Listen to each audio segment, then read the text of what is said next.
Ferme les yeux. Juste une seconde. Respire. Imagine la nuit qui tombe sur l'Afrique. Les projecteurs qui s'allument, un à un. Le bruit sourd d'un stade qui se remplit. Des tambours au loin. Des chants qui montent. Des drapeaux qui flottent. Des stades pleins à craquer, des hymnes chantés à pleine voix, des peuples entiers debout, le cœur serré, les yeux rivés sur 11 hommes, prêts à écrire l'histoire, parce que ça y est. La CAN 2025 arrive, et pas n'importe laquelle. Du 21 décembre 2025 au 18 janvier 2026, le temps va s'arrêter. L'Afrique va retenir son souffle. Un continent entier va vibrer au même rythme. Un mois de passion brute, un mois de joies incontrôlables, un mois de larmes, de colère, de silence et d'explosion de bonheur.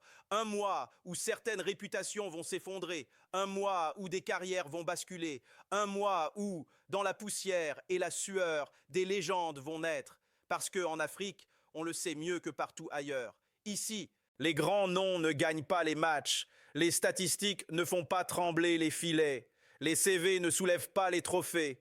Ici, le favori d'hier peut tomber demain. Le petit peut renverser le géant. Et chaque match peut devenir une bataille. La CAN n'obéit à aucune logique. Elle punit l'arrogance. Elle récompense le courage. Elle révèle les hommes et expose les failles. Et pourtant, malgré cette folie, malgré cette imprévisibilité, une question brûle déjà toutes les lèvres. Une question qui traverse les cafés, les salons, les réseaux sociaux, les vestiaires.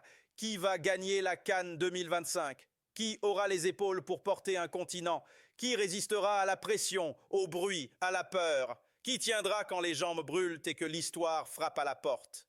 Aujourd'hui, on va entrer dans l'arène, pas pour rêver, mais pour analyser. On va décortiquer les forces, observer les dynamiques, mesurer la maturité des nations et identifier ceux qui, aujourd'hui, ont réellement le droit de croire au trône africain. Alors installe-toi, ouvre grand les yeux, prépare-toi, like, abonne-toi, parce que cette CAN 2025, ce ne sera pas juste un tournoi, ce sera une guerre de nerfs, une lutte de fierté, un chapitre majeur de l'histoire du football africain.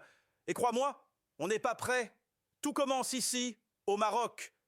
Un royaume qui ne reçoit pas la CAN par hasard, un pays qui ne se contente plus de participer, un pays qui vise l'histoire, pays hôte, pays structuré, pays méthodique, pays ambitieux. Le Maroc ne veut pas simplement organiser la Coupe d'Afrique des Nations, il veut la transformer, il veut la sublimer, il veut la marquer à jamais. Ici, rien n'est laissé au hasard. Des infrastructures ultramodernes, des hôtels de haut standing, des stades flambant neufs, prêts à rugir. Une diffusion mondiale, pensée pour montrer au monde entier le visage d'une Afrique moderne, puissante, respectée. Tout est prêt. Tout est en place. La scène est parfaite. La CAN s'annonce XXL. Mais derrière les lumières, derrière la fierté, se cache une vérité brutale. Être pays organisateur, c'est une arme à double tranchant. Car avec l'avantage du terrain vient le poids des attentes. Avec la ferveur vient la pression. Avec l'espoir vient la peur d'échouer. Des millions d'yeux braqués sur une seule équipe. Un peuple entier debout derrière ses lions. Des stades acquis à leur cause. Et une seule phrase qui résonne dans toutes les têtes, gagner à la maison. Depuis la Coupe du Monde 2022, le Maroc n'est plus le même. Ce n'est plus un outsider, c'est une référence. Ils ont fait tomber des géants, ils ont défié les puissances, ils ont gagné le respect du monde entier. Le Maroc a montré qu'il pouvait rivaliser avec l'élite planétaire. Mais en Afrique, l'histoire est différente. Ici, le talent ne suffit pas. Ici, l'expérience européenne ne protège pas. Ici, chaque match est un piège. La CAN 2023 l'a rappelé brutalement. Élimination dès les huitièmes de finale, défaite 2-0 face à l'Afrique du Sud, un choc, une claque, un avertissement clair, l'Afrique ne pardonne rien et pourtant, le Maroc n'a pas reculé, il s'est renforcé, Achraf Hakimi, le capitaine de l'ombre et de la lumière, Brahim Diaz, la créativité pure, Sofiane Amrabat, le guerrier du milieu, Abdelhamid Sabiri, l'impact, Naïef Aguerre, le roc. Une génération mûre, forgée dans les grands rendez-vous, une nouvelle vague affamée, prête à prendre sa place. Le talent est là, la profondeur est là, la qualité à chaque poste est bien réelle. Mais à la CAN, la vraie question n'est jamais celle du niveau. La vraie question est mentale. Le Maroc saura-t-il supporter le poids de l'histoire ? Saura-t-il dominer l'Afrique comme il a dominé le monde? Dès la phase de groupe, le ton devra être donné. Dans une poule avec les Comores, le Mali et la Zambie, aucun droit à l'erreur. Le match d'ouverture sera un test, pas seulement sportif, mais psychologique, car le Maroc n'a plus le luxe d'apprendre. Il doit imposer, il doit convaincre, il doit frapper fort. Oui, le Maroc est favori, oui, le Maroc a les armes. Mais dans cette CAN 2025, être favori, c'est aussi être la cible. Et au Maroc, plus qu'ailleurs, la pression ne se jouera pas seulement sur le terrain. Côte d'Ivoire, le roi veut garder sa couronne. Ils arrivent avec quelque chose que personne d'autre n'a, le trophée. Ils sont les tenants du titre. Et en Afrique, cette couronne n'est jamais un cadeau. Parce qu'ici, on le sait mieux que quiconque. Défendre une CAN est souvent plus dur que la conquérir. Le champion devient la proie. Chaque adversaire joue sa finale contre toi. La CAN 2023 restera gravée dans l'histoire ivoirienne. Pas comme un parcours tranquille, mais comme un miracle footballistique. Une équipe au bord du gouffre. Presque éliminée dès la phase de groupe. Un stade silencieux. Un peuple abattu, puis le séisme. Un sélectionneur remercié. Un autre appelé en urgence, un vestiaire en feu, un pays qui doute, puis qui y croit à nouveau. Et au bout du chaos, au bout de la douleur, au bout de la folie, le trophée. Ce jour-là, la Côte d'Ivoire n'a pas seulement gagné une CAN. Elle a envoyé un message à toute l'Afrique. Elle ne meurt jamais. Aujourd'hui, les éléphants reviennent. Pas dans la confusion, pas dans l'improvisation. Ils arrivent plus solides, plus structurés, plus lucides. La qualification pour la Coupe du Monde 2026 l'a confirmé. Aucune défaite, aucun but encaissé, zéro faille apparente, zéro excuse. Le message est limpide. La Côte d'Ivoire est toujours là. Franck Kessié, le cœur et les poumons de cette équipe. Le patron, celui qui parle peu, mais qui impose. Evan Ndika, le mur. Calme, froid, infranchissable. Amad Diallo, l'imprévisible, la folie créative. Le joueur capable de briser un match en une accélération. Nicolas Pepe, la renaissance. Celui qu'on disait fini. Celui qui revient avec une mission. Autour d'eux, une jeunesse affamée qui pousse fort. Et une expérience qui sait exactement quand frapper. Sur le papier, l'équilibre est parfait. Mais la CAN n'épargne personne. Et le piège est déjà là, une poule dangereuse. Le Cameroun, éternel rival. Le Gabon, imprévisible. Le Mozambique, sans complexe. Personne ne fera de cadeau aux champions. Et les souvenirs sont encore frais. En 2023, la Côte d'Ivoire avait souffert, douté, vacillé. Cette fois, il n'y aura pas de seconde chance. Il faudra frapper fort, imposer le respect, envoyer un signal dès le premier match, parce que la Côte d'Ivoire n'avance plus masquée. Elle n'est plus l'outsider, elle n'est plus la surprise, elle est la cible. Et dans cette CAN 2025, chaque adversaire voudra être celui qui fera tomber le roi. Sénégal, la force tranquille. Chaque CAN, c'est la même histoire. Chaque édition, les mêmes regards, les mêmes débats, la même question qui revient inlassablement comme une évidence. Est-ce que le Sénégal va la gagner?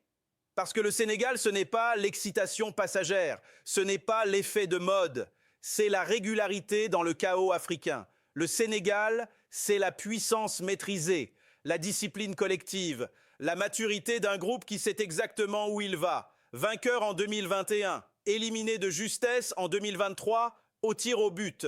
Une élimination cruelle, silencieuse, mais jamais humiliante, car le Sénégal ne sort jamais par la petite porte.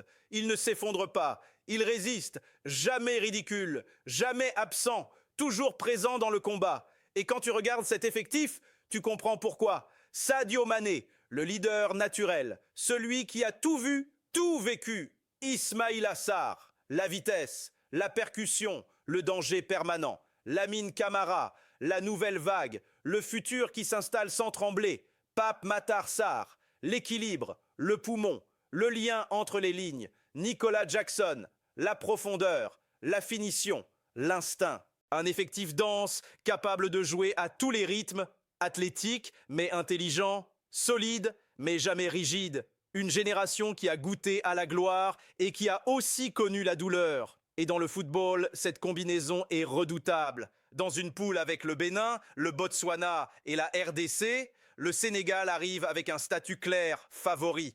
Mais en Afrique, le statut ne protège personne. Il expose, et le Sénégal le sait. Il n'a pas besoin de briller inutilement. Il n'a pas besoin d'écraser pour convaincre. Le Sénégal sait attendre. Il sait user l'adversaire. Il sait frapper au moment juste. Et quand il frappe, il ne tremble pas. Dans cette CAN 2025, le Sénégal n'est pas là pour faire du bruit. Il est là pour aller au bout. Calme, froid, implacable. Le danger silencieux de cette CAN, RDC, le danger silencieux. C'est peut-être le favori que personne ne voit venir. Celui dont on parle peu, celui qu'on regarde de haut, celui qu'on regrette d'avoir croisé trop tôt. La RDC a changé. Pas dans les discours, pas dans les promesses, mais dans la tête, mentalement, collectivement, silencieusement. Sous Sébastien Desabre, le Congo s'est transformé. Ce n'est plus une équipe talentueuse mais fragile. C'est devenu une équipe qu'on déteste affronter. Parce qu'elle ne lâche rien, parce qu'elle ne triche pas, parce qu'elle te regarde dans les yeux et accepte la guerre. Ce n'est pas la sélection la plus brillante, pas celle qui fait rêver sur le papier, mais c'est peut-être la plus courageuse. La CAN 2023 a servi de révélateur. Une demi-finale, des victoires contre le Cameroun, puis contre le Nigeria, pas des exploits isolés. Un avertissement, la RDC n'est plus là pour apprendre, elle est là pour bousculer l'ordre établi. Chancel Mbemba. Le capitaine, le guerrier, celui qui incarne l'âme de cette équipe, Noah Sadiki, le futur patron, calme, mature, déjà indispensable. Wissa, Bakambu, des attaquants qui ne lâchent jamais un ballon, qui pressent, qui fatiguent, qui punissent. Et surtout, une équipe qui meurt ensemble sur le terrain. Chaque duel est partagé, chaque course est collective, chaque sacrifice est assumé. Dans une poule avec le Sénégal, le Bénin et le Botswana, la RDC n'a rien à perdre. Et c'est précisément ce qui la rend dangereuse. Elle peut créer la surprise, elle peut faire tomber un géant, elle peut bouleverser la hiérarchie. Ce n'est plus un outsider sympathique, ce n'est plus une surprise, c'est un piège. Et dans cette CAN 2025, ceux qui l'oublieront le paieront cher. Nigeria, le géant imprévisible. Sur le papier, un monstre, des noms qui claquent, des profils qui font peur, une puissance brute. Sur le terrain, une énigme, parfois irrésistible, parfois méconnaissable. Le Nigeria, c'est le paradoxe permanent du football africain, finaliste de la CAN 2023. Personne ne les voyait là, personne ne les attendait à ce niveau. Et pourtant, ils y sont arrivés. À force de caractère, à force de talent, à force d'instinct, regarde cette attaque. Ademola Lookman, le feu, la percussion, l'instinct. Victor Osimhen, la rage, la profondeur, la menace constante. Victor Boniface, la puissance, le chaos organisé. Samuel Chukwueze, la vitesse, le déséquilibre. Sur le papier, c'est une arme de destruction massive. Un arsenal offensif comme peu de nations en possèdent. Mais le Nigeria, ce n'est jamais aussi simple. Une instabilité chronique, des performances en dents de scie, un collectif parfois fragile, des matchs dominés, puis perdus. Le talent est là, mais la continuité, non. Et pourtant, le Nigeria reste le Nigeria. Une nation capable de se transcender quand personne n'y croit, capable de renaître au cœur du chaos, capable de transformer le désordre en exploit. Dans une poule avec la Tunisie, la Tanzanie et la Zambie, la sortie de groupe est à portée. Et une fois lancée, une fois libérée, une fois le doute effacé, tout devient possible. Le Nigeria peut s'effondrer, mais il peut aussi tout emporter sur son passage. Dans cette CAN 2025, les Super Eagles seront peut-être instables, mais sûrement imprévisibles. Alors, la question finale, celle qui divise, celle qui enflamme les débats, celle qui n'a jamais de réponse évidente. Qui va gagner? Si je devais trancher aujourd'hui, à froid, avec la tête, je dirais le Maroc, la Côte d'Ivoire, le Sénégal, 3 nations armées, 3 projets solides, 3 ambitions claires. Mais en Afrique, le scénario parfait n'existe pas. Un carton rouge à la 30e minute, un pénalty manqué dans un stade en feu, une blessure au mauvais moment, un silence lourd, puis un cri. Et tout bascule, parce que la CAN ne respecte ni la logique, ni les hiérarchies, ni les pronostics. La CAN est imprévisible, la CAN est brutale, la CAN est magnifique. Elle brise les certitudes, elle fabrique les héros, elle écrit des histoires que personne n'avait prévues. Alors maintenant, la parole est à toi. Dis-moi en commentaire, qui soulèvera le trophée? Abonne-toi, like. Parce que cette CAN 2025, ce ne sera pas qu'un tournoi, ce sera un choc, ce sera une bataille, et elle ne laissera personne indifférent.